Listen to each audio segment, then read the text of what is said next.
क्योंकि मैं क्या कर रही हूँ, क्यों कर रही हूँ, मेरी वजह है और मैं जानती हूँ मैं कौन हूँ, क्या हूँ। प्लीज। लगता तो हमें भी था कि हम तुम्हें जानते हैं,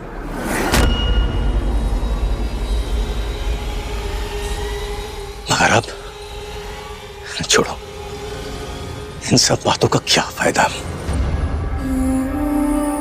तुम अपना फैसला नहीं बदलोगी, है ना? और आज बाबलू और अंजना भी हार गए झनक के सामने।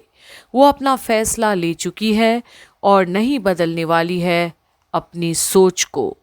और ये बदलाव देखकर सभी अचंभित हैं कि आखिर ऐसा भी क्या कारण है। वहीं अर्शी, वाह, फैंटास्टिक अनी, मेरे सामने खड़े होके अपने इस चीप डिसीजन को जस्टिफाई कर रहे हो, डिफेंड कर रहे हो, गट्स।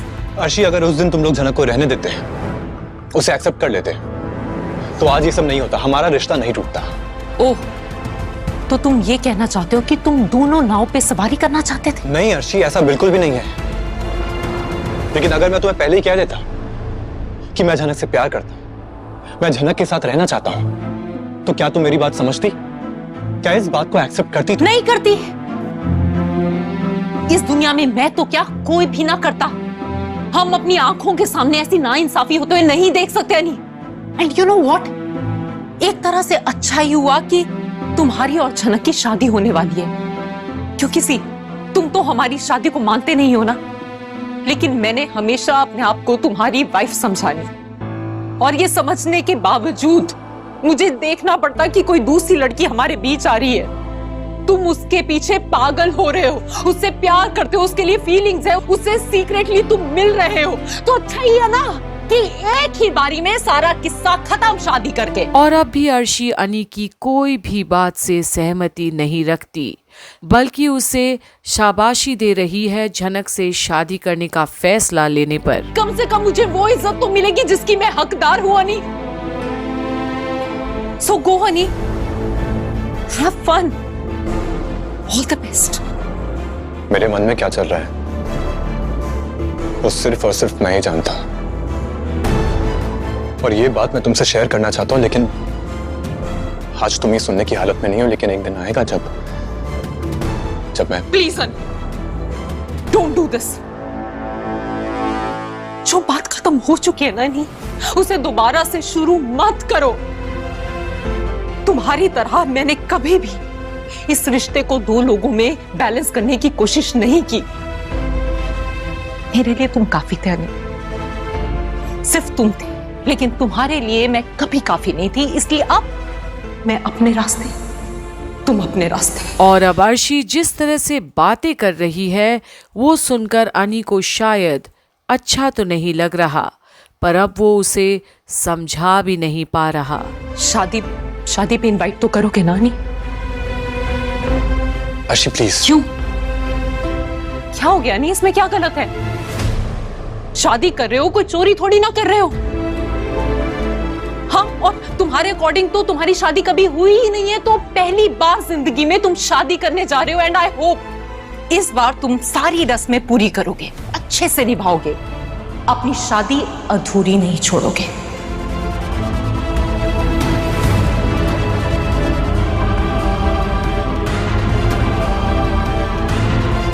दिली इच्छा थी ना तुम्हारी झनक से शादी करने की,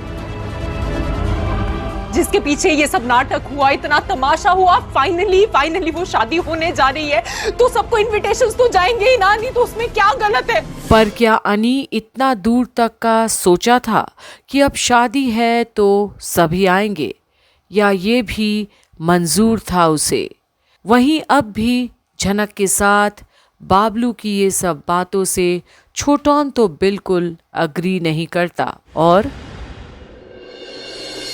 क्यों बदले अपना फैसला दादा? क्या ऐसे खुश रहने का हक नहीं है? क्या इस घर के बेटे को अपनी जिंदगी अपनी शर्तों पर जीने का हक नहीं है दादा? आपने अगर किसी के साथ अपनी जिंदगी शुरू की और खत्म भी उसी के साथ करनी है, ऐसा जरूरी है क्या? ऐसा कोई कानून है? अरे अनी और अर्शी की आपस में नहीं बन रही है, वो लोग जिंदगी से कुछ और ही चाहते हैं, तो ऐसे में साथ क्यों रहे दादा? बिना कुछ सोचे समझे बोलते रहते हो छोटोन। अगर समझ में आता तो जान जाते कि इंसान जो चाहता है जरूरी नहीं है कि सब उसे मिले।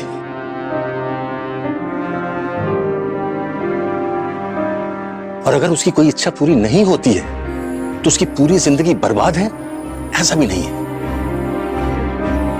अगर झनक को इज्जत मिलेगी तो हमें अच्छा लगेगा, और नफरत मिलेगी तो बुरा लगेगा।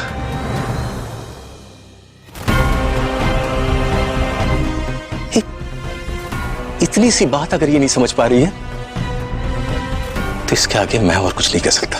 एक मिनट झनक, तुम्हारे जेठू गलत नहीं कह रहे, तुम्हारा भला चाहते हैं। और अब एक आखिरी बार झनक को समझाने की कोशिश में लगे हैं बाबलू और अंजना, जहां छोटौन को झनक का लिया डिसीजन सही लगता है। तुम क्यों जिद पर अड़ी हो? तुम्हें ऐसा लगता है कि अनी को बुरा लग जाएगा? हाँ, ऐसा लगता है? बेटा, तुम अनी से प्यार करती हो ना, उसका भला चाहती हो। तुमने अनी से कोई वादा किया होगा, पर वो जरूरी नहीं है।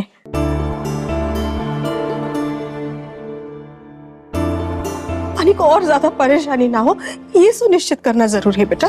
आपको ऐसा क्यों लग रहा है कि वो परेशान होगा बड़ो मोदी? उसे शांति नहीं मिलेगी छोटौन, और घर वाले इसे कभी यहाँ चैन से जीने नहीं देंगे। अर्शी के आंसू, उसकी बद्दुआ हमेशा इसके साथ चलेगी।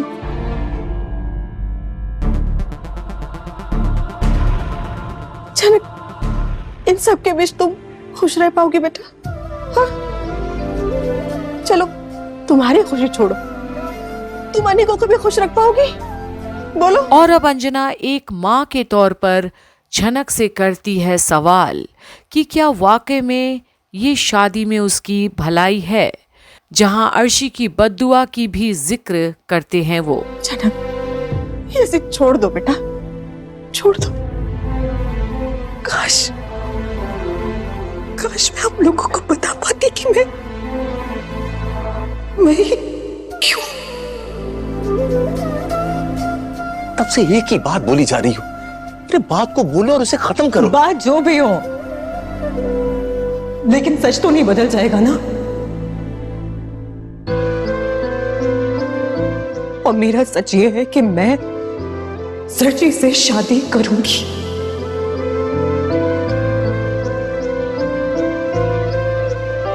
और कोई रास्ता नहीं है मेरे पास। और अब झनक अपना अंतिम फैसला सुना देती है कि वो शादी तो करेगी अनी से, पर क्या वजह है ये नहीं बताती, जिसके चलते सभी हैरान हैं। जिन सबको समझदार और स्ट्रॉन्ग लगती थी झनक कल तक, आज उन्हें झनक में एक कमज़ोर लड़की दिखाई दे रही है, जो निर्णय नहीं ले पा रही क्या ठीक और क्या बेठीक। तो अब देखना ये है कि आखिरकार झनक और अनी की शादी कैसे और किन परिस्थितियों में होती है। बने रहिए कंप्लीट बॉलीवुड पर आगे की अपडेट्स के लिए, जहां आप देख रहे हैं झनक की सारी अपडेट्स। और अगर आपने अभी तक चैनल को सब्सक्राइब नहीं किया है तो प्लीज़ कंप्लीट बॉलीवुड को सब्सक्राइब ज़रूर कीजिएगा और हमारे वीडियोस को लाइक एंड कमेंट करना ना भूलिएगा।